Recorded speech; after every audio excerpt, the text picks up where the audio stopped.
because there's a story that's been going on, and we briefly mentioned it just a couple of weeks ago, I think at this point, back when my voice was dead, is that Michigan was caught cheating.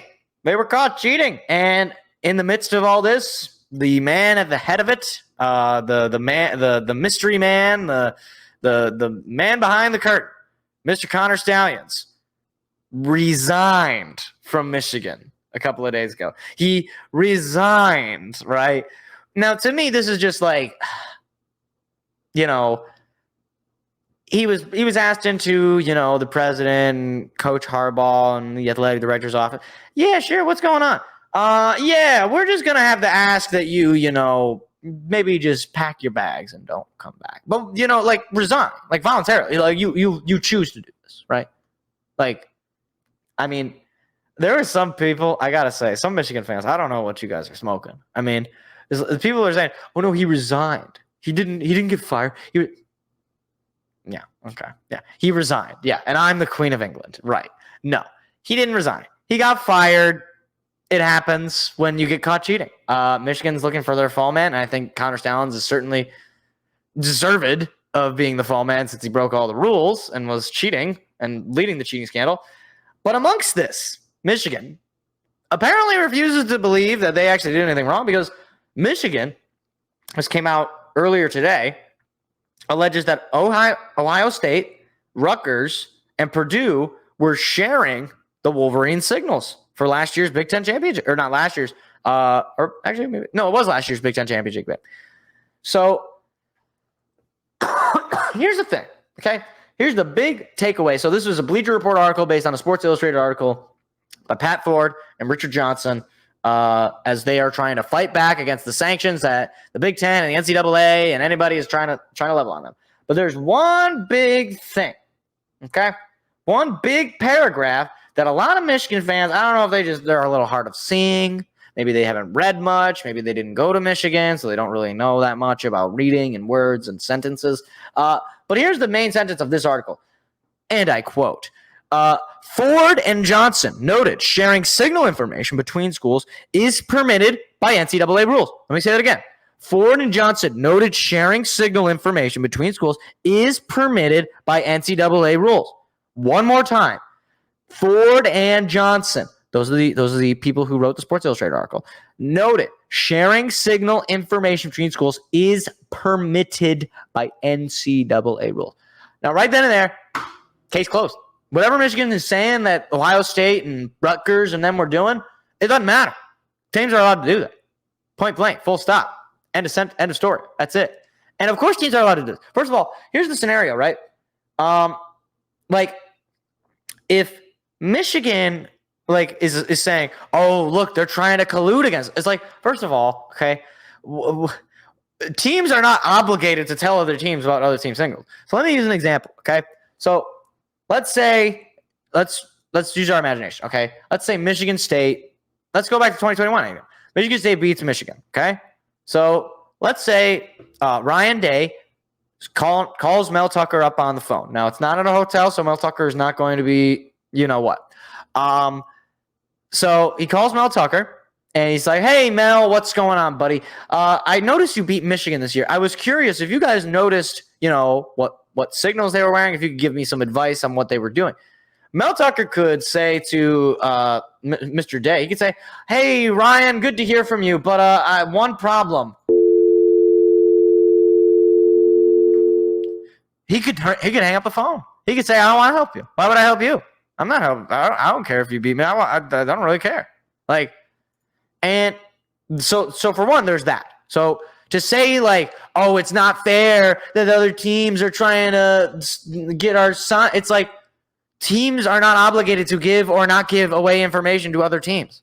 So the fact that other teams are willing to give information out about you, hey man, sucks. Like, get over it. It's not. What do you want? It's like that's just how it goes.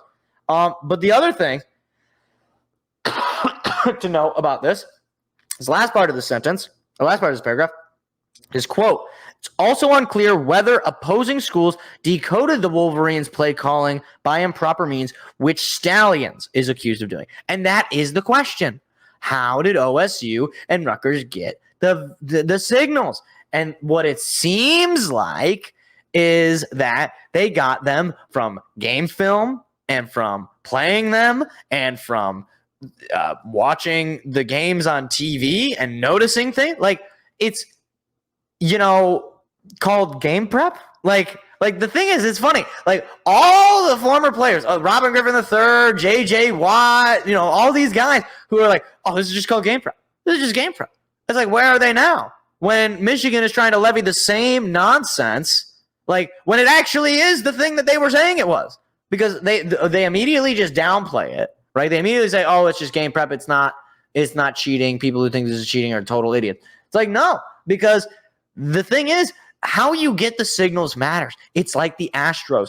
When the Astros got caught in a sign stealing situation, nobody was saying it is illegal to steal signs. It's not illegal to steal signs. If your team is dumb enough that your signs are so easily decodable that an offensive coordinator or a player on the field or whoever can identify what you're going to do in just, in real time in game. In the case of baseball, if you get to second base and you can see what the catcher's signaling and you can tell which pitch is coming from which, like, good on you. You're just able to do that. And you can do whatever you want with that information. But the idea that is the same thing as then what the Astros did, where they had a hidden camera in center field that was zoomed in on the catcher and then had a guy watching the feed and then slam it on a trash can to tell the hitter, swing, don't swing, essentially. And, like, that is just what was happening to a slightly different extent, where you had Connor Stallions being like, all right, boys, you're going to go to Rutgers game. You're going to go to Michigan State's game. You're going to go to Penn State's game. You're going to go to Georgia's game. You're going to go to whoever's game. And we're just going to have you guys figure out other signals. We're going to put them all together in a shared drive, and we're going to have that information going into the game. And then, knowing that they might change their signals as the year goes by, we'll let people attend multiple games. So that we have like 3 lists of, like, okay, they could be using this signal, or that signal. Or this line of thinking, whatever. And then you're able to just say, okay, let's play, I don't know, we're playing Indiana. I just saw they're showing a highlight of Michigan against Indiana. Or they're playing Indiana. Okay, first half. Let's say Indiana is looking real good. Michigan doesn't know what they're doing on defense. I don't know what's going on. What do you? Oh, you know what? They're using the B signals. Okay, switch over. We'll use the B. Okay, now we're good. Like, that's not the same thing as a team being like, hey, when I played them, when they did this, they did that. I don't know. Like, it's not definitive, for one. It's one game. You can't even necessarily take a coach at their word, right? Like, it's the idea that this is the same thing to me is just ridiculous. It's just point blank ridiculous.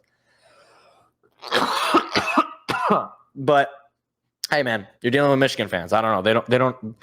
A lot of them don't know their foot from their head. I don't know. It's confusing for them. So we'll see what happens. I think we're probably going to get news about this tomorrow. But as it stands now, doesn't look good for Michigan. And wouldn't be surprised if they had wins taken away. Wouldn't be surprised if coaches are suspended. And we'll see what I really don't know what the punishment is. But it's clear to me that they cheated. So there's really no getting around it at this point if you're a Michigan fan.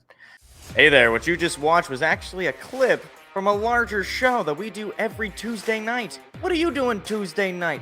Go ahead and hit the subscribe button and the like button so that you don't miss out on any more of our weekly shows every single Tuesday at 7 p.m. Eastern Standard Time. Hope to see you there.